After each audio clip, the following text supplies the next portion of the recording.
Tonight we're talking with George F. Steiner about his book Neanderthals in Plato's Cave. It's published in 2017 by Nova Science Publishers. George, I have to ask you right away. Right. Well, first I'll make this observation. If there were a prize for the best title of a book, regardless of its contents, I think you should get first prize. This is a wonderful title. It's if one doesn't Thank know, you. First yes, prize for the book. yes, for the title alone, right? This is an award-winning title, or it should be. um, I don't know if you can explain how you came to create the title without right, going into the subject matter of the book itself, but if you can, what would you tell us briefly? How did you come up with this title? It's very creative. We know about Plato's cave from philosophy, of course, and we associate caves with Neanderthals. So how did you put the two together and why? Um, well, although you know the saying, never judge a book by its cover, Yes. you can do it in this case. Okay? Yes. Although the Yes. publisher didn't choose a Neanderthal, but were some hominin, Mm. although the writing, the drawings, the shadows on the wall are from another era, the Mhm. cover says it.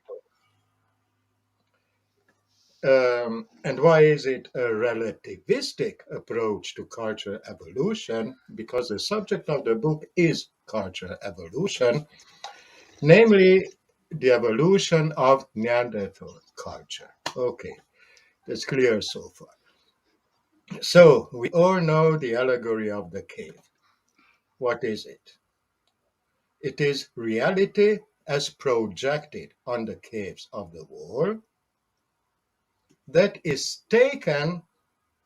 The projection, instead of being, let's say, full color, it is only black and white. Okay? Right. It lacks certain components of reality as a whole. And it is this partial reality that the inhabitants of the cave take for granted, take as reality. And they talk about it. Not only that, from person to person, but they transmit their image of reality, their perception of reality to the next generation, to the next, and to the next, which already has to do something with cultural evolution. Now, having this construct of reality on the walls and living, adapting to the demands of this construct Mm-hmm. brings to mind niche construction theory, Yes. in which now, in order not to, because I always miss out on the most essential thing, as Odling Smee already in 2003 summarized it, um, the theory recognizes that certain cultural environments have completely eliminated the natural component, and as a result, there is an inherent risk of selecting for maladaptive traits that only benefit survival in the specific cultural environment, but may affect negatively biological fitness. So far, so good. Yes. So, living in this cave, adapting to a cultural construct of reality has this inherent risk. Okay? Yes. In this culture niche. Now, this brings to mind a related theory of cultural evolution, um, dual inheritance theory, DIT, also known as gene culture co-evolution theory, Mm-hmm. that practically states, and I will read out again so I don't miss out a thing. Um, Sorry, I did my homework, but I still have to look for it. That's fine. Um, okay. Um, One of the theory's central claims is that culture evolves partly through a Darwinian selection process, which is often described by analogy to genetic evolution. Now, the creators of the theory, Richardson and Boyd, already from the late 80s, 2000, and so on, in their model, cultural activities are believed to affect the evolutionary process by modifying selection pressures. Almost identical with this happening in a cultural niche, the two theories synchronize, they're compatible with each Mhm. other. Um, Now, humans can modify their selective environments through cultural activity, thus feeding back to affect selection. So, from this perspective, how do I come to Neanderthals? Because dual inherit gene cultural coevolution theory, it's at its center stays so-called cumulative cultural evolution. Yes. That means through transmission mechanisms through social learning mainly, it's kind of complicated, biased social learning actually, Mhm. because there are lots of biases that influence social learning, what we learn, what information do we transmit to the next generation, and Sure. so on and so on. Through this process, we adapt ourselves to uh, this construct of reality that exists only in our minds or on the caves of the wall, if you already talk about the book. Hmm. Right. This can be maladaptive.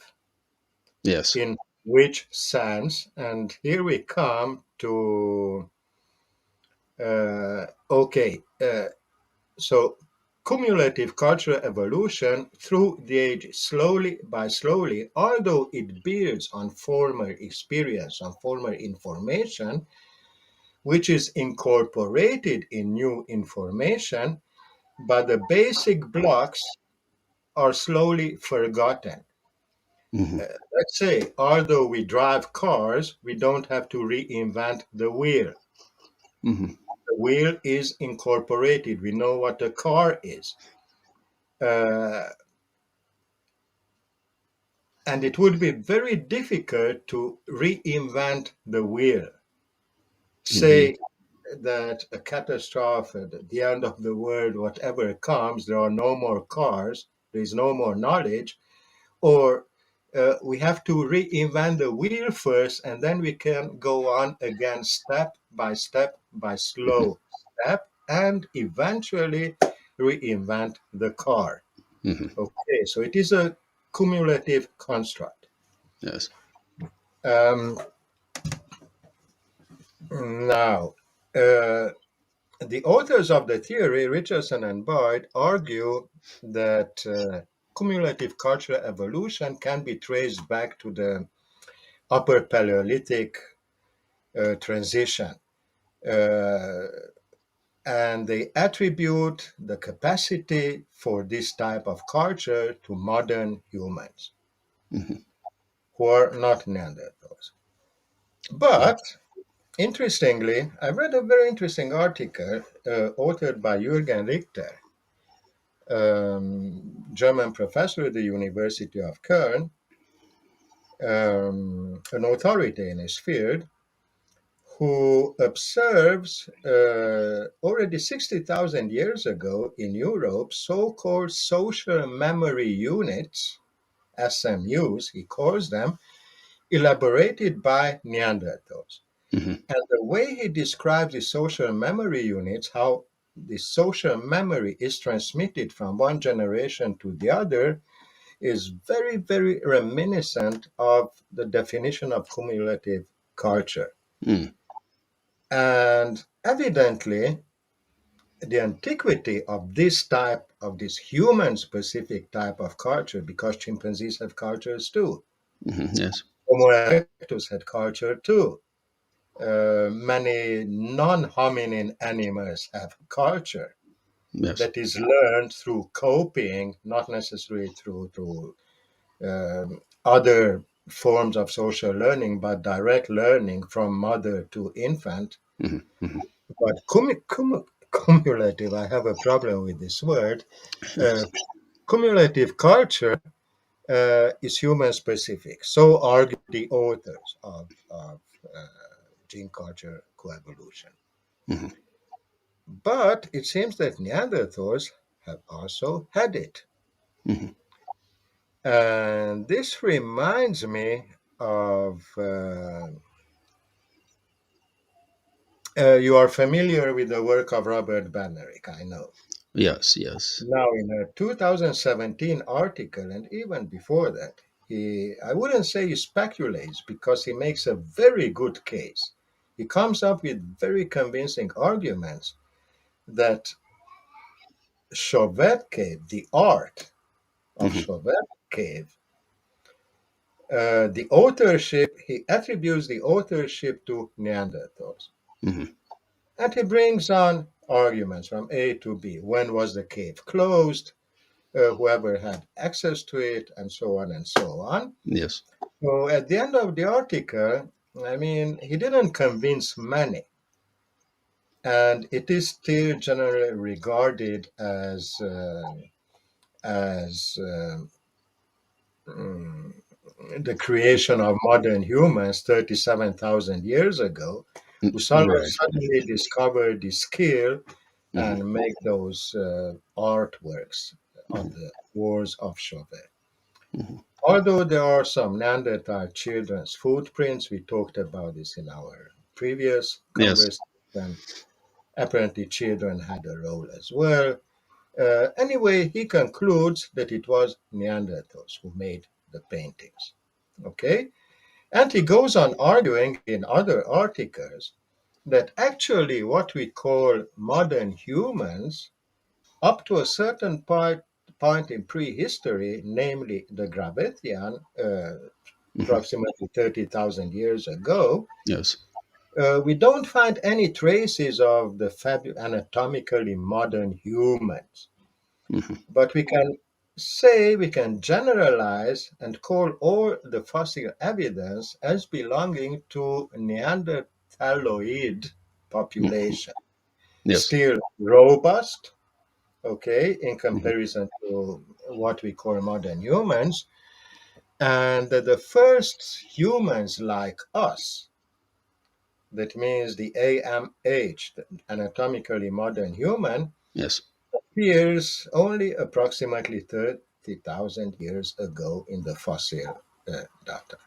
Yes. Now, anatomically modern does not mean biologically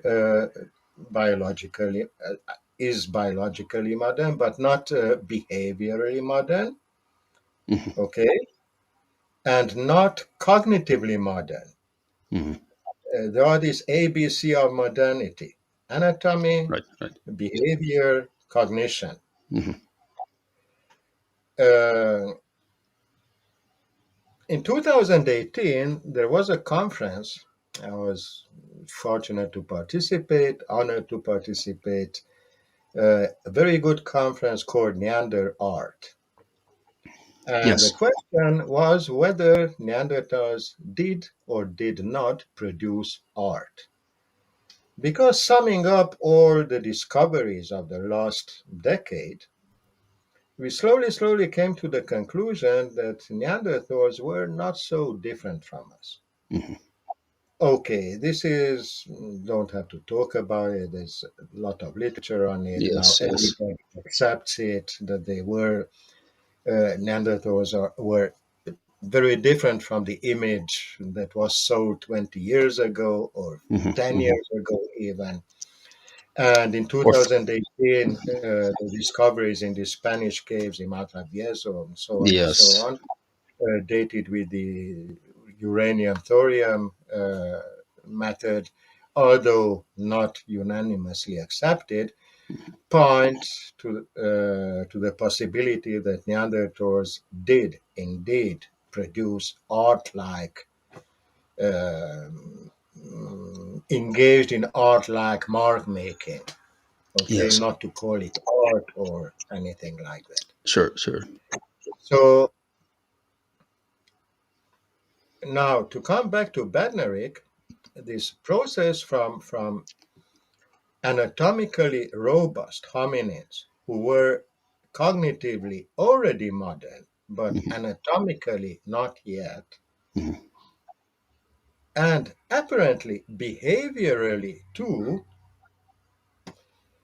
uh, the transformation to the what he calls gracilization, he calls the process, Mhm. okay, is can be correlated with what I just mentioned, this postulate of gene culture coevolution theory, that simply put, adapting to our construct of reality, that means building a cultural niche within which selection processes occur Mhm. and that affect our preferences, which are already culturally driven, had as a result our own self domestication. Yes. Yes. Yes. And there's not much argument about this because there are many authors who recognize that we are a self domesticated species. Mhm. Yes. Although some try arguing against because they see some kind of stigma. Um, I didn't say we were cows, we are self domesticated. But Yes. the mere fact that we adapt to an artificial reality and not to the biological reality, that means to the images on the wall and Mhm. not to uh, the partial reality, the shadows on the wall Mhm. of the reality that we don't know much about it, to which we don't adapt, Mhm. okay, means domestication. Yes. And indeed, this anatomical process, the anatomical processes during the last, let's say, 40,000 years of our existence as a species, um, point to this. We have a globular brain case, our Mhm. chin, our lower face has retarded, Mhm. um, and so on and so on. As Professor Lieberman, Daniel Lieberman, in Mhm. 2014 remarked, the only things that separate us from, I'm talking about cranial morphology, Mhm. from Neanderthals are precisely the rounded uh, brain case, retracted lower face, and this is it at the end of the day. And this is also Mhm. known as the domestication syndrome. You Yes. can Yes. recognize it with dogs when you compare them with wolves. They have Mhm. a shorter snout, or domesticates, even cows when you compare them to the eland or to the primal Mhm. antelopes from which they derive. There are the same anatomical features that point toward domestication. Right. If I can jump in really quickly, there's also the difference that the Neanderthals, the size of the brain itself, right, in relation to the rest of the corpus was larger, right, than what comes after, right, and which doesn't necessarily mean they were more intelligent. They may have been, because we don't know exactly, right, how everything was wired in their brain and all of this. But that's another point. I think that's relevant. Well, some say this only reflects the ratio. I mean, Right. compared Right. not to body size because they were shorter than we are, Hmm. but they were more robust. Okay. All right. Mm-hmm. So the brain had to take care of much more input. Mm-hmm. So it had to be larger to handle all the input coming from a robust body. Mm-hmm. Um, Others say that Neanderthals had another kind of intelligence. I don't know if intelligence is the right word to use, because Hmm. intelligence as well is, what does it denote? It's a made up concept, and it applies whoever is well adapted to our construct of reality, Hmm. possesses a certain degree of intelligence, Hmm. be it emotional, be it mental, or whatever. Sure, sure. So perhaps they processed information, incoming raw information, in different ways than we do, Hmm. or they had access to a larger spectrum. I mean, the shadows on the wall of the cave were, let's say, not full color, but still not black and white. Hmm. Hmm. They become black and white and high contrast black and white the further you're down the road of cultural adaptation. Hmm. But the size of the brain doesn't say much. Right, right. But that's a very good point that you just made there, because I think that a lot of modern people, right, would have the exact opposite bias, right? That is, the further back you go in time is when you have a less sharp uh, perception and interpretation of what's on the wall, right? It's a bias of our species, perhaps, that right. Perhaps long millions of years, I mean hundreds of thousands of years ago, there were still no pictures on the wall. Probably they didn't need to We be. only started making the outlines of those pictures, Hmm. which slowly accumulated, and by the Upper Paleolithic became, uh, let's say, not the famous rock paintings, but Hmm. our perception of reality. Right, right. Well, could It it didn't be? happen overnight. Yeah, could it be that there were no there were no images because there was no need for them? Perhaps the species at that time had not been separated, right, from how do you want to say it? Their so-called environment, They the still other could leave the cave. animals, and that perhaps this is why, with the increase of the culture, right, and the gracialization and all of this, this is slow, step by step, right, anticipating in a way what's going to really be sped up. Let's say the agricultural uh, revolution, if we want to call it that, 10,000 or was it 12,000 years ago. There's debate now. It's getting pushed back a little bit more, but that's when, especially after the agriculture, when we get the founding of the ancient city states, right, where there is this right intense development of culture, but at the same time there's this very, very deepening uh, alienation, right, from the rest of the world beyond the city walls. Anyway, just some thoughts. That's precisely what I meant. All right. Yes. Okay, and this brings me to the subtitle of the book, a relativistic approach to cultural evolution, because mankind is not only, uh, not all of modern humans can trace back their ancestry to Neanderthals. So where Correct. does this other people live? Because it's very easy to talk about, okay, Neanderthals, they made a construct of reality, they adapted to it, they became gracilized, self-domesticated, and that's what we've got today.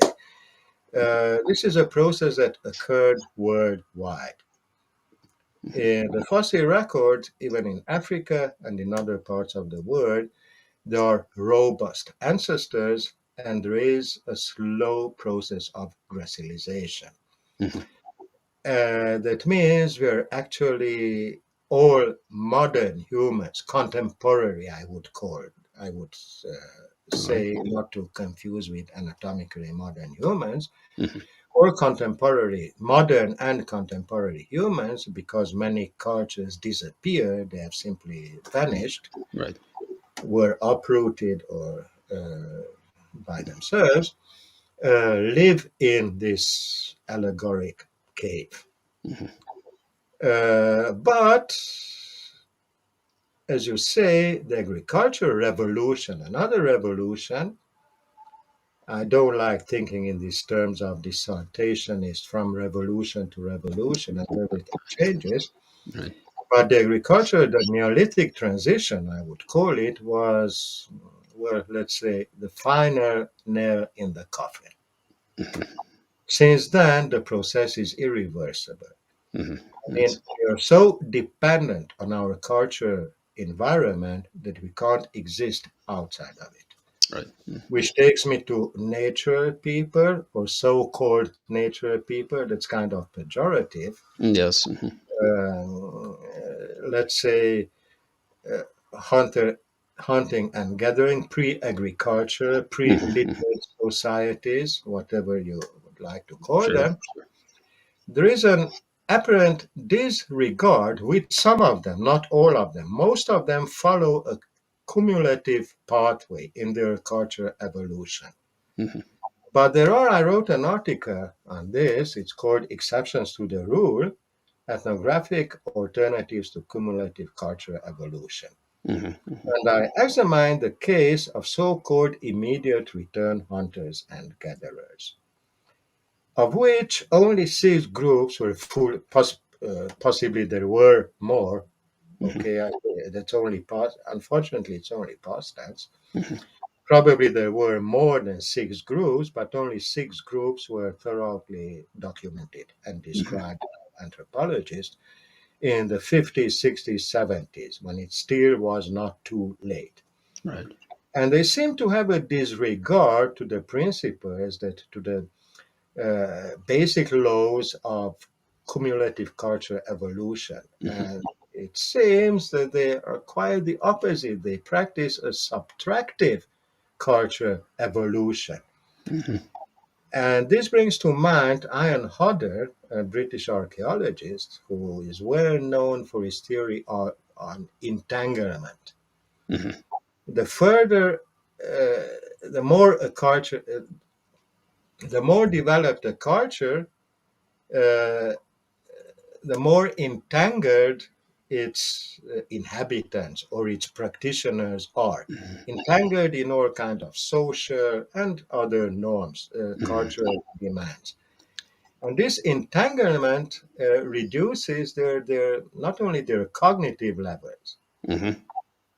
uh, which is focused only on the painting on the wall or what's happening inside the city, as you Mhm. like to say, but has many maladaptive consequences, as described in niche construction theory as well. And what is interesting, we simply think that immediate return hunters and gatherers, Mhm. they're a relic of the past.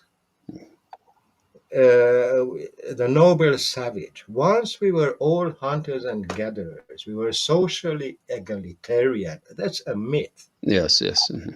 We were not egalitarian. We were starting with our Australopithecus and Homo erectus and all these ancestors. Primates are very hierarchical. They know hierarchy, okay, Mhm. which is diminished in civilized contexts out Mhm. of convenience. Mhm. So it wasn't that Homo erectus, who was, let's say, an immediate return hunter and gatherer as well, doesn't mean that he was egalitarian. Right. Right. And in the archaeological record, mostly of southern Africa, where it was studied in depth, approximately 30,000 years ago, the ancestors of the Bushmen of the Sun, who are brought up as the poster boys of egalitarianism and Right. Right. immediate return economies, they made provisions for the future. They had storage pits. They were everything but not egalitarian, Mhm. apparently, and not immediate return. It only happened when some of them, not all of them, it is the interior Wilton culture Mhm. that became, due to climatic changes, became isolated, uh, low population densities, Mhm. and that's when they developed all these leveling mechanisms, as Woodburn calls them. Mhm. That means you don't accumulate prestige, power, status, you reduce them so Mhm. that you can have egalitarian social structures. Mhm. Now, in cumulative cultural evolution, it's exactly prestige, power, and Mhm. status that are cultivated, and Yes. they serve as biases in the evolution. The further they, if I, someone with more prestige serves rather likely as a model, so he influences social learning for the next generations, if you get what I mean. All right. And this is the part, the relativistic approach to cultural evolution. I explain it clearly in the book. Now Mhm. I'm getting emotional. Yes. So, Mm. mm, Well, okay.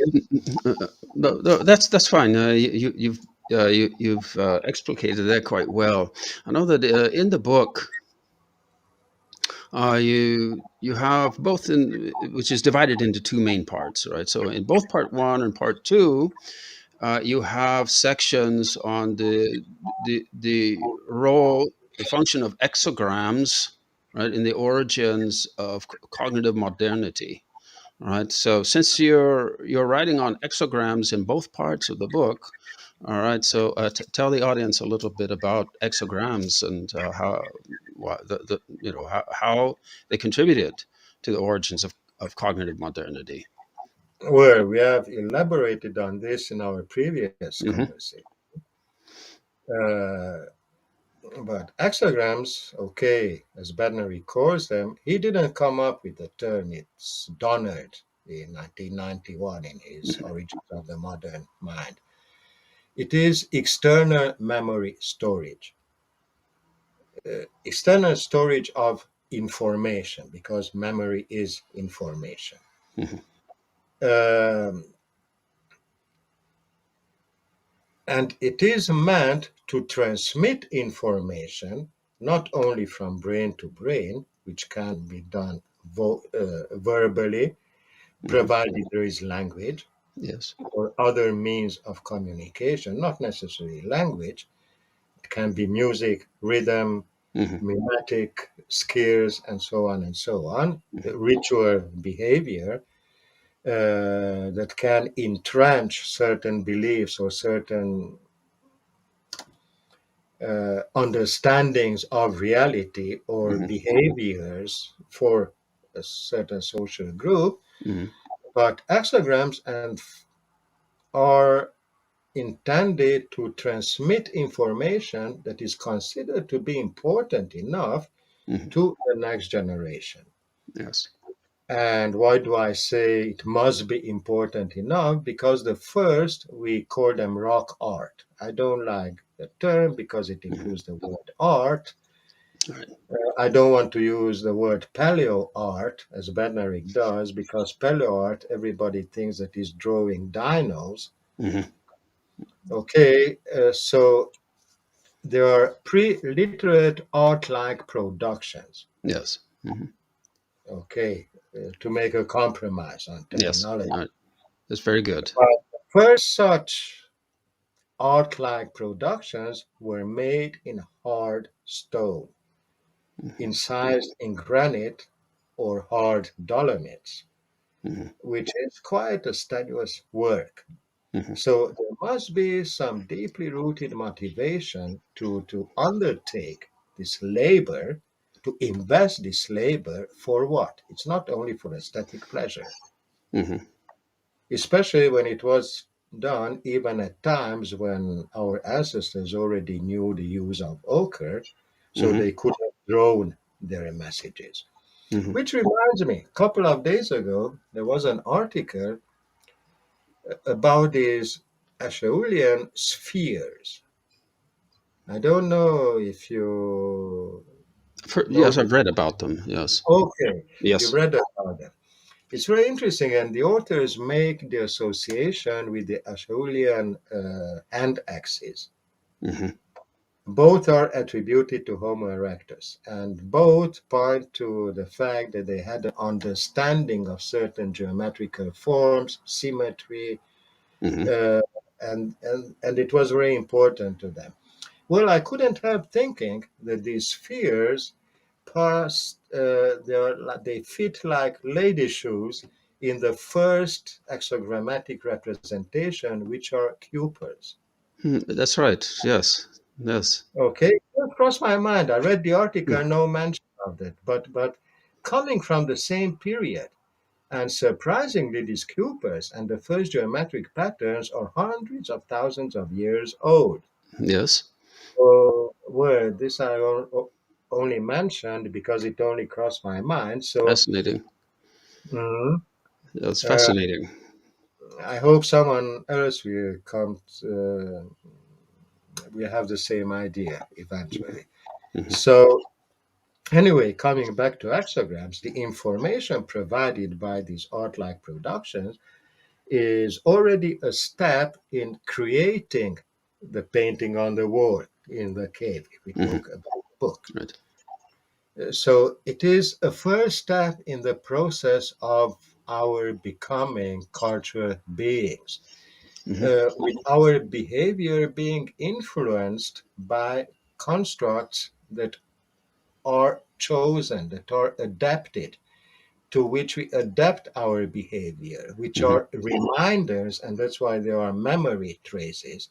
They're reminders of either how should we behave, Hmm. what should we consider, uh, or ask any Homo erectus, he will know. I Hmm. mean, he'll be able to give more details. We are only beating, I mean, it's only guesswork. Sure. Of course. No. Yeah. But that's how I see hexagrams and the role of hexagrams in the outlining and the achievement of the final shape of the figures on the wall, of the shadows on the wall. Hmm. And up to the stage when they're utterly divorced from the reality to which our backs are turned, as in Yes. Plato's allegory. Yes. But Mm. it seems that perhaps through trial and error, that kind of learning, the fact that they would incise the exograms on dolomite or granite, right, the hardest materials, already indicates a very sophisticated level of knowledge. That is the medium to use, right, for right the highest chances, right, of transmitting knowledge to the future, right. And so you're not going to do this in softer materials, right. You do it in the hardest materials, which means it's the hardest or higher level of labor required in order to right record or make or create the exograms. Well, perhaps initially Mhm. there were figures, patterns, zigzags, whatever, drawn in sand, traced in sand. Mhm. The wind blew them away, Sure. except in a few cases in southern Africa, not far from Blombo's cave. Mhm. And there is this couple, the Helms, who document them. There are some geometric figures that were preserved. There was a new layer of sand blown on it. Everything became compacted, Mhm. fossilized, and then through exfoliation, the original layer came to surface. Mhm. But once the skill was mastered, Mhm. and once the cultural environment demanded social learning. And when culture evolves through social learning, this is already cumulative culture, Yes. which apparently the antiquity of which is looks back beyond the Upper Paleolithic transition. Right. So you mentioned the the temporal aspect of this. So that brings me to a part of your book. I believe it's in part two. Well, yeah, it is in part two, where you write about the cultural, what you call the cultural heterochrony, right, in the Gondwana and Laurentia, right? So that's very fascinating. A lot of people in the audience may not even know what those terms are. So could you fill us in on that? Okay. Uh, to answer both your questions. Mhm, Okay. Now, exograms are not restricted to their graphic aspect. mhm, They're not like a blackboard where a teacher or a cultural model, a master of prestige or a powerful person instructs verbally because maybe there was no language then. right. How do we know? Right. His attendance as to how to behave or what is culturally adaptive and so Mhm, on and so on. As I see it, and as I'm trying to make it clear in every such conversation mhm, or in our last talk as well, sure. exograms can be musical, rhythmic, mimetic, and so on and so on. I think that they were applied simultaneously. Vocalizations. Perhaps there was no language, but there were Mhm, sequenced vocalizations. We see them with chimpanzees. mhm, Under yes. certain circumstances, which repeat themselves, they return to the same vocalizing sequences. It's not haphazard. There is Right. an order, Mhm, probably a meaning, okay? And mhm, meaning is very important. Now, if you notice the ritual behavior of hunters gatherers or in the ethnographic literature, rock engravings, I mean, wherever you are gathered, a mhm, group gathers and has a ritual yes. besides a rock engraving panel. There is dancing involved, Mhm, mimetic activity, there is music involved, mhm, and there are all kind of other transmission mechanisms because the more input comes from the brain from different sources, mhm, audio, visual, uh, rhythmic, so on, the information is better preserved, better retained, learned. yes. Mhm, Okay. Um, and so in its togetherness, exograms have this function mhm, of promoting cultural learning or social learning. It is they are instrumental in social learning, mhm. uh, which takes us to cultural heterochrony. Yes. Well, Uh, before we get there to the Gondwana and Laurasia in that respect, since you mentioned these rituals, and especially music, let me ask you very quickly here, what do you think about Darwin's old theory that language was preceded by what can be called prosody, which was neither music nor language, but something that came before it, right? And because it would seem that we have something like that still with us, prosody. I know in some black churches, the sermon, the homily is given in this prosody. In Jewish synagogues, we have the cantillation, right? And in what we call shirs, or when a rabbi is giving a lesson, he'll often go into this sing-songy prosody delivery, right? And mhm. it's pure prose. Or So, come back to the southern churches when someone from the audience starts mhm. speaking tongues, right? It's Right. not called language, it's tongues. Right. It means she or he. Mhm. They're in a trance-like condition, Mhm. and the tongues they're speaking make sense to them. They have a causal order. Mhm. Although I don't understand it, whoever is in trance in an ordered state of consciousness has a causal representation of reality where these vocalizations make sense. Mhm. Okay, and Darwin was right in his assumption, and he didn't elaborate on it, that language and music may have a common source, Mhm. which I don't doubt, because as I see it, they both have their origins in this ritual behavior meant to promote social learning. All right. Okay, and now talking about Gondwana and Laurasia, All right. uh, the two geologic supercontinents. Mhm. I took the term from Michael Witzer, okay, who wrote an article about shamanism in Gondwana and Laurasia. Mhm. By Gondwana, he understands the shamanic practices of Australian Aborigines, Kalahari Bushmen, I mean, hunter gatherer groups that live or used to live on remains of what was Gondwana. Mhm. And Laurasian shamanistic traditions, like the Siberian or Mhm. generally Eurasian or North American ones, he Mhm. calls them Laurasian because they come from this geological area that used to be Laurasia. Mhm. And he notices certain differences between these practices. In Gondwana, so let's come back again to the Mhm. bush.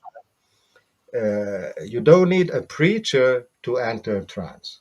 All right. And this I have already mentioned last time. In the 50s and 60s, two-thirds of the men, one-third of the women were shamans.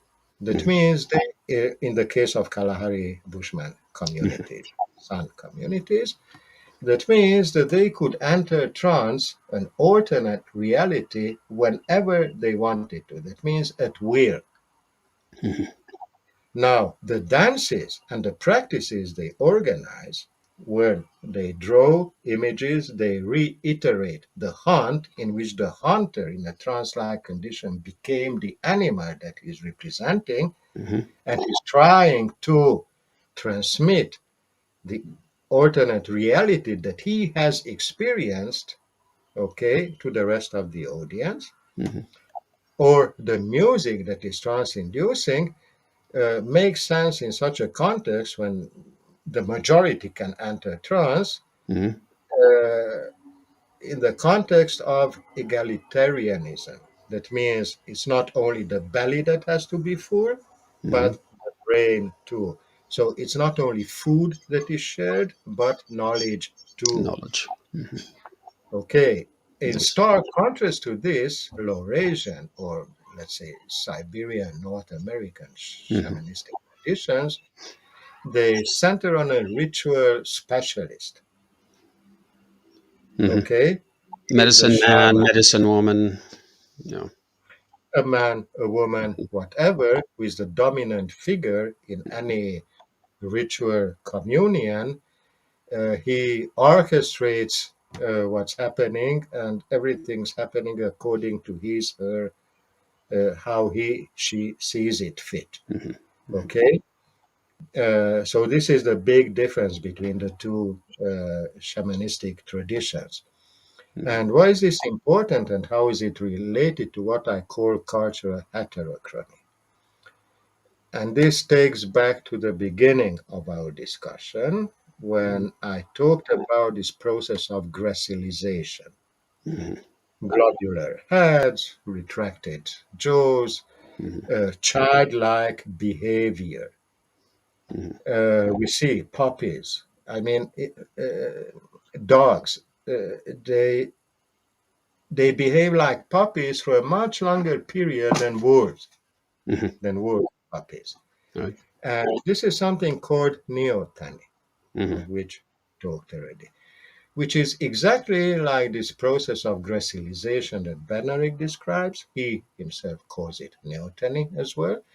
And through our evolution from Australopithecus to Homo erectus to Neanderthals and to anatomically modern humans, we see an increased degree of neotenization.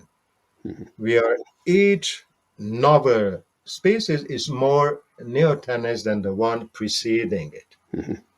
What does neoteny mean? It means practically, in a word, as Stephen Jay Gould defined it, the retention of juvenile features into adulthood, Mm-hmm. be them physical, okay, or psychological. Mm-hmm. Inventiveness, curiosity, playfulness, etc., etc. Mm-hmm. But neoteny is only one of the 6 or 3 possible outcomes of heterochrony. What does heterochrony mean? Different timing in evolution. Mm-hmm.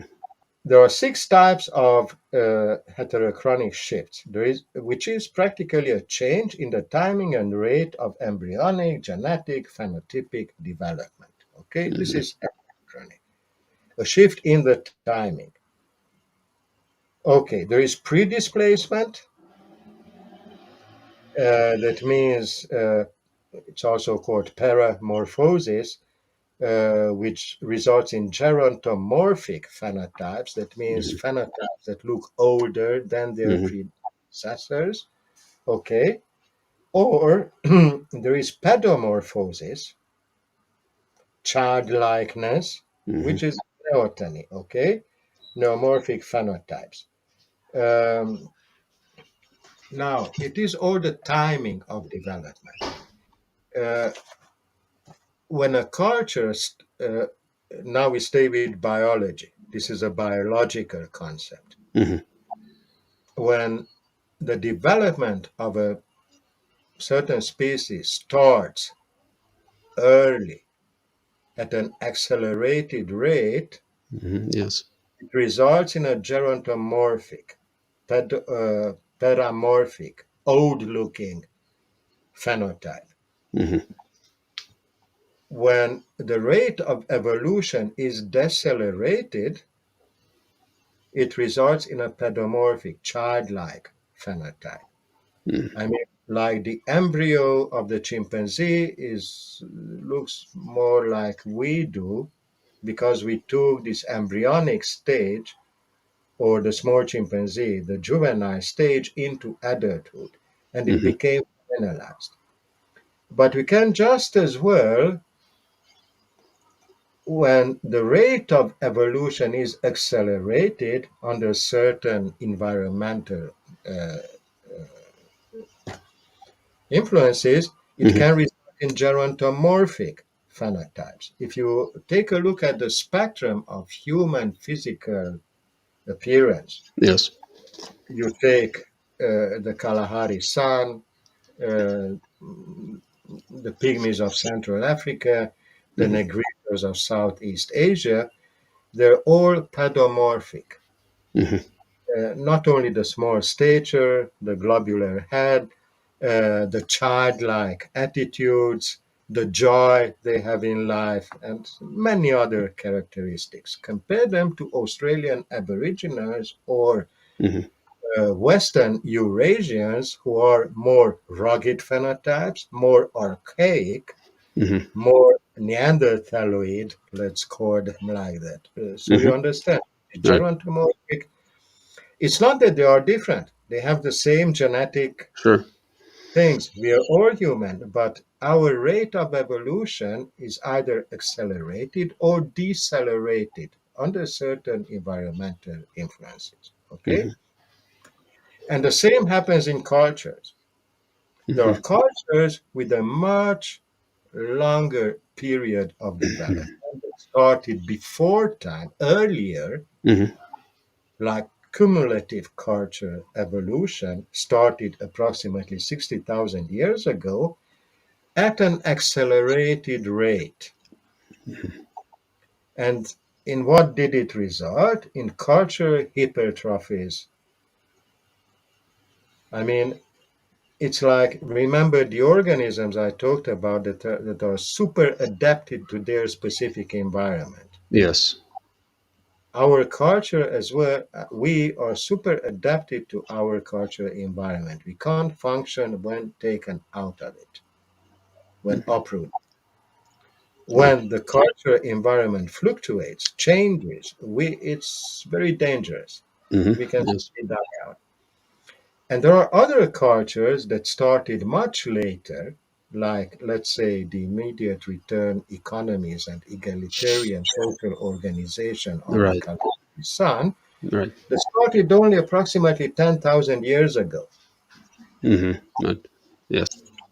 Because all those leveling mechanisms were hmm developed during its development, but it evolved at a decelerated rate. hmm Right. So it preserved not juvenile features, but culturally juvenile. That means hmm so-called Right. primitive features that were taken into its present configuration. I've noticed, right? I'm sure others have, but I've never, uh, other than with just passing comments, I've never talked about it. That is, well, we can notice sometimes certain children, very young children, sometimes have features. They look, as I would say, like a small adult, right? Whereas some children look, what I consider at least, more childlike, right? And so, I notice this, right, even within single cultures, right? I don't notice it often, but sometimes I do see very small children. They already look like they have adult features in their face, right? And it just looks like a small adult to me, right? So is this just my biases, or Well, probably. I don't think they're the norm. no? It's not They're common that still I see this. angelic children, but it's mostly their attitude that makes them adult. They're these All right, all pre-savvy right, children. They're fair enough. serious in everything they do. hmm In all of their undertakings, they invest a lot. They sound like little wise old men. This is what you refer to. Fair So it's enough. Yes, I the think so. attitude that makes them so adult-like. All right.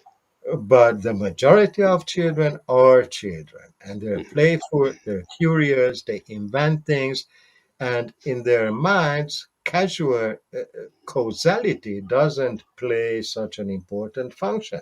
Of course. They can imagine words which don't make sense uh, when analyzed through the prism of classical logic. All right.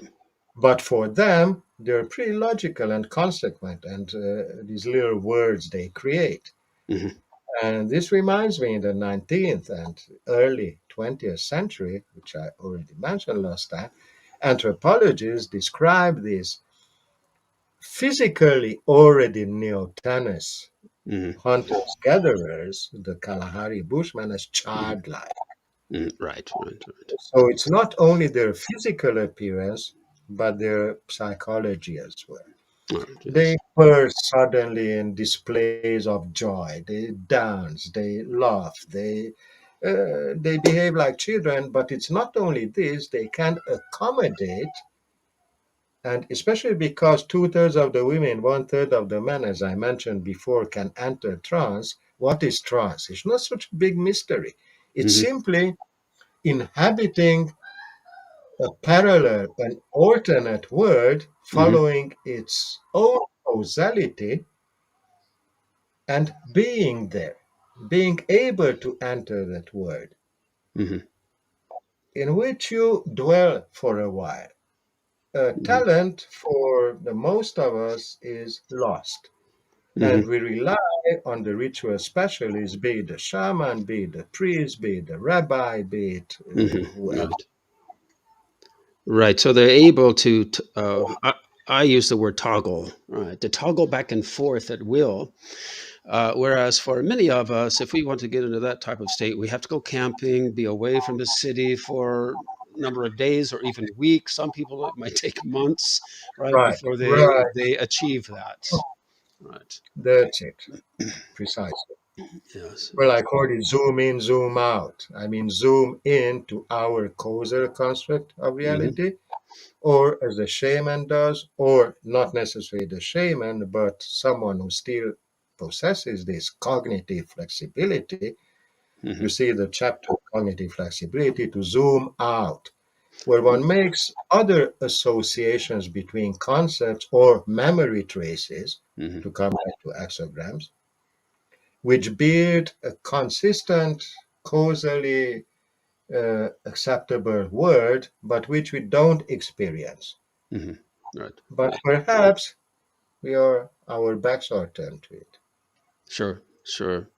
Well, yeah. It is in part two of your book, right, where you have these two dyads, let's call them. You have like the cultural specialization and the cultural flexibility, and the same thing for the cognitive. So we have the cognitive specialization and the cognitive flexibility, right? The two sides of the coin, I guess, right?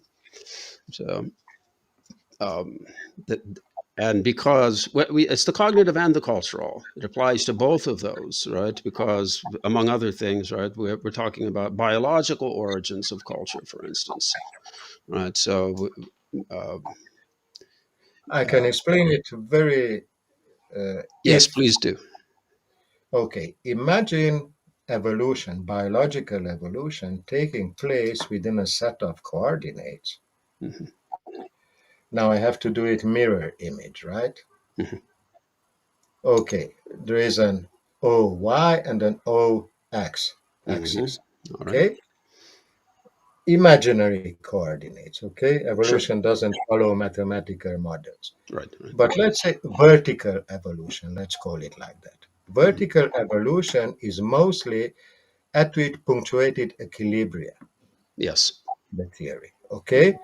So it's not a gradual, slow evolution, but a punctuated one. Hmm. Punctuations occur on the vertical one, which gives more flexibility Hmm. biologically. I mean, you're not extremely adapted to a certain environment, but you retain certain flexible features through Neotenic, which retains Hmm. juvenile adaptable features, let's say. Hmm. Uh, and the punctuations become more and more often. Okay?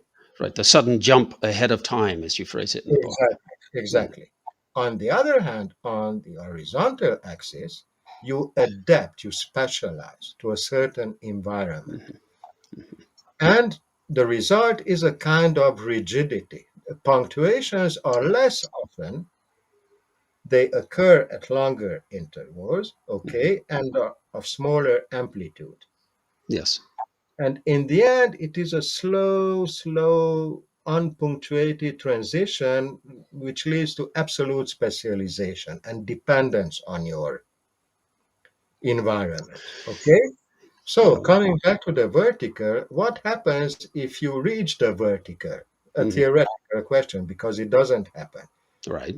But if you follow the cultures, if you take this frame of reference to human Hmm. evolution and you follow species, associate them with cultures, you see that cultures evolve at an ever faster rate.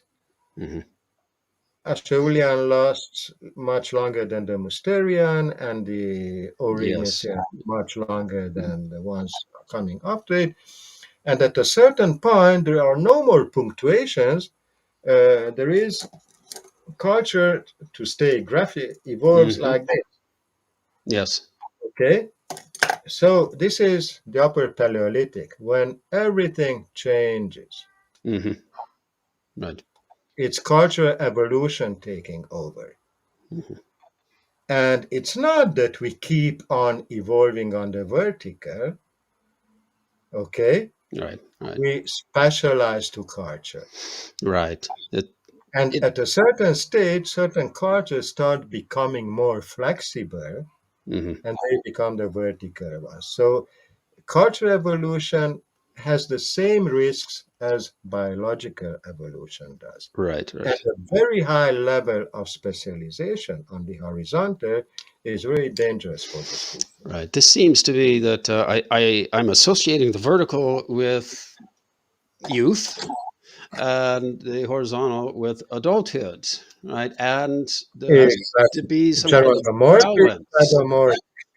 right? Hmm. If there's not a balance, it can be threatening, right, to existence. Exactly. Yes. Hmm. Uh, yeah, understood. All right.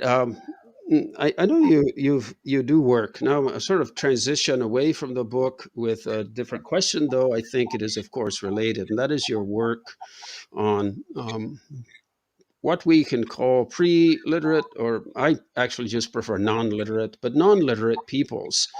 Um, um, and and this would also pertain to your work with, for instance, what we've been talking about, hunters, gatherers, and Aboriginal societies, cultures. And the reason I'm bringing this up is, right, it takes us back to somewhere very early in this interview, right, where I mentioned our modern bias to think that the further back we go, the less sharp of perception of reality there is, right? And so we're laboring under that bias. We're not aware that, right, as the evolution proceeds, we're actually losing more view of reality, if we want to call it that, right? So, and then you've also mentioned the danger of this meme of the noble savage, right? Which I think Rousseau, right, popularized that, if I'm not mistaken. So. Um, why are these non-literate societies important to you? So I'm getting personal here, of course, if Okay. I may. Sure. Yes. They're important to me because it's especially because of the problem of the noble savage. It would be a very neat black and white picture to say that our cultural evolution looks back to us, can be traced back to a common ancestry, Hmm. okay, with the culture of these noble savages. And from that stage, we evolved, and they were forgotten by themselves, by history and everything. Right, They right, right. didn't evolve, although they had the same time at their disposal to evolve as we did. Hmm. There's something wrong here. Yes. Mm. What did they do in all this time? Did they idly enjoy life? They did, but they developed a culture that enabled them to do that. Hmm. And that means in all these tens of thousands of years, they developed the cultural configuration in which modern anthropologists and ethnographics surprise them. Hmm. It is a result of cultural evolution. And you understand? Is it Yes. clear? Yes. Did I Yes. formulate? Yes. Yes. Okay. So, what I'm interested in, how can I reconstruct this cultural evolution? Because ours, which is based on material remains, archaeology can reconstruct our cultural evolution based on remains, Hmm. tools, and other witnesses, material witnesses of our culture. And from the literate period on, Hmm. historians which base their research on written information. In the lack of these hunters gatherers, we lack such material, especially, as Timothy Taylor put it in his book, The Artificial Ape. Hmm. There may be groups of people who decided that for them it is not the material advancement that is important, but other kind of advancement that doesn't leave archaeological traces. Right. Right. The only traces I can find are precisely in ritual, Hmm. which includes all kind of exograms, memory traces stored outside the brain, rock art, art-like productions, Hmm. stories, myths, so on and so Yes. on. External storage of information. Yes. From the archaeological record, I can reconstruct, I can state, because I was very interested in it. Everybody says that they're in a primitive stage from which we evolved, right? Hmm. Right. Right. That their mode of subsistence predates ours, Hmm. that we had the same mode of existence, we had the same egalitarian social structure, which is wrong. Hmm. This is what I'm studying. I mean, when did egalitarianism evolve? When did it appear? And how did it evolve? It didn't Hmm. appear overnight, it evolved. It Hmm. is regulated. While our type of cumulative culture is regulated by what Tomasello calls ratcheting mechanisms, Hmm. one innovation ratchets on the other and it evolves, evolves, evolves. Hmm. This is cumulative culture. Yes. Their culture is driven by Woodburn, uh, James Woodburn, the anthropologist, Hmm. studied the Yes. on so-called leveling mechanisms. Hmm. That's how not to get entangled, how to disentangle. Yes. We entangle, they do disentangle. And to disentangle, because they have the same cultural, anatomical, cognitive, every potential as we do, Hmm. Yes.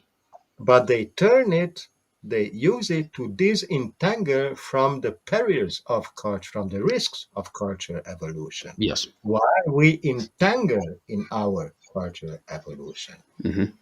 I hope this answered your question. Yeah, so the disentanglement, of course, right, increases one's skill sets for survival, right, among Mhm. other things, right. So this is Yeah, one of the very that's it. basic. One has to make this is a philosophical question already to Mhm.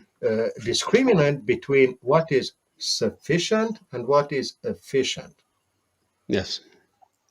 Mankind, technologically seen, reached a stage of sufficiency, let's say 12,000 years ago. Hmm. Yes. This level was kept materially at the same level. Hmm. Tasmanians, Kalahari Bushmen reduced from it, subtracted. That's why I call it subtractive cultural evolution in comparison to cumulative cultural evolution. Hmm. But generally speaking, there is this level of sufficiency. So they don't have material needs. As Salin said it, the original Hmm. affluent society, when all the needs are met with the Right. sufficient technology at their Hmm. disposal.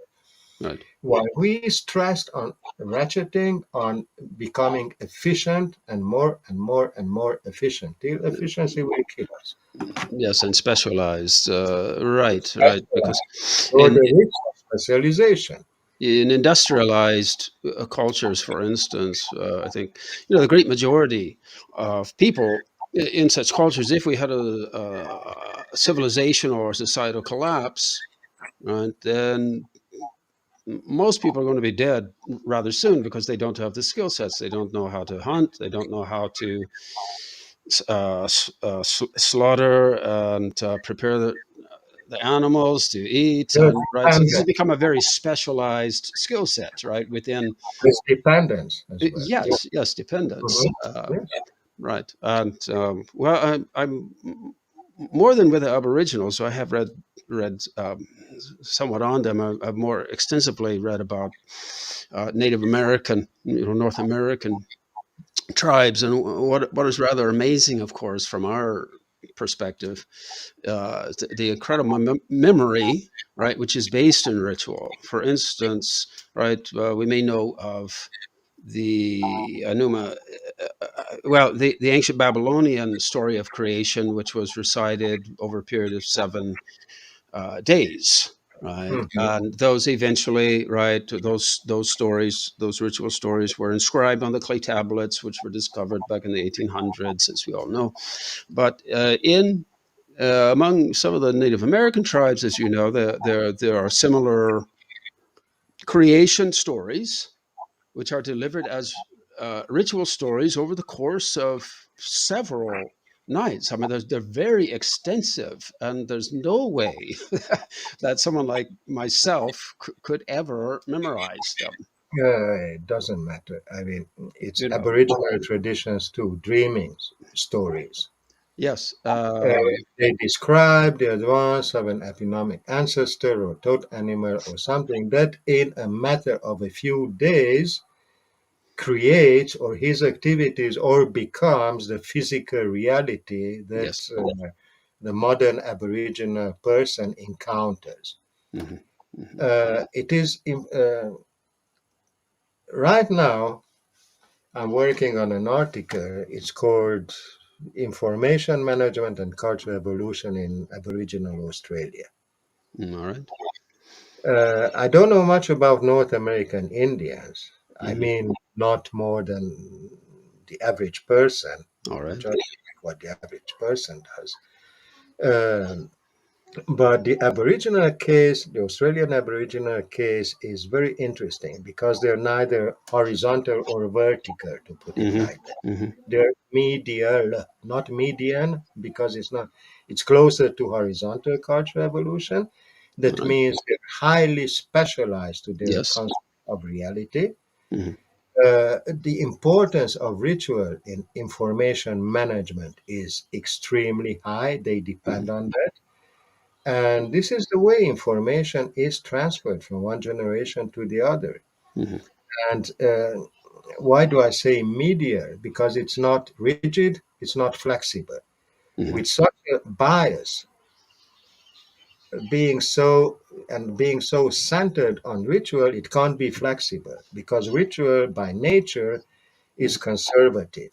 yes, Slightest, the slightest deviance from the law, hmm okay, or from Dreamtime stories, you can't improvise there.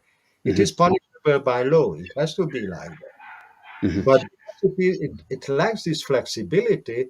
It doesn't become it is specialized just enough. It can't become more specialized. hmm right, right, right, And if you take the longevity of Aboriginal culture in Australia, some say 120,000 years hmm based on a fireplace discovered in New South Wales, hmm but proven to be in excess of 65,000 years. hmm The amount of knowledge accumulated in this area, transmitted from generation to generation. Can you imagine what an amount of information that is? hmm This culture cannot stress on material elaboration. It has to concentrate on all these uh, spiritual, traditional, ritual hmm modalities to manage the amount of information accumulated during the 65,000 years. In hexagrams, too, there is a format. We don't know about it. We can only guess that there is a format. hmm But the formatting of information is very important for its high fidelity transmission. hmm hmm Okay? So, especially in oral traditions or pre-literate traditions. All right. All right. This has been really fascinating. I think it's going to be fascinating and very helpful, right, I for the hope so. audience who listens to this. All right. Again, I think you should be given an award just for the title of your Oh, magnificent book, George. thank you, Samuel. It's Thank very, in a way, it's a very poetic title, right? you. Very poetic title. Mhm. Neanderthals in Plato's Cave. I do notice it's quite expensive to get a copy, but it's certainly worth it. Certainly worth Mhm. it. All Okay. right. So thank you so much, George. Thank you, Samuel, for having me. Take Yeah, care. it's always Goodbye. my pleasure. All right. Goodbye. Bye. If you enjoyed the program, please consider supporting this channel with a donation through Patreon or PayPal. And don't forget to subscribe. Thank you.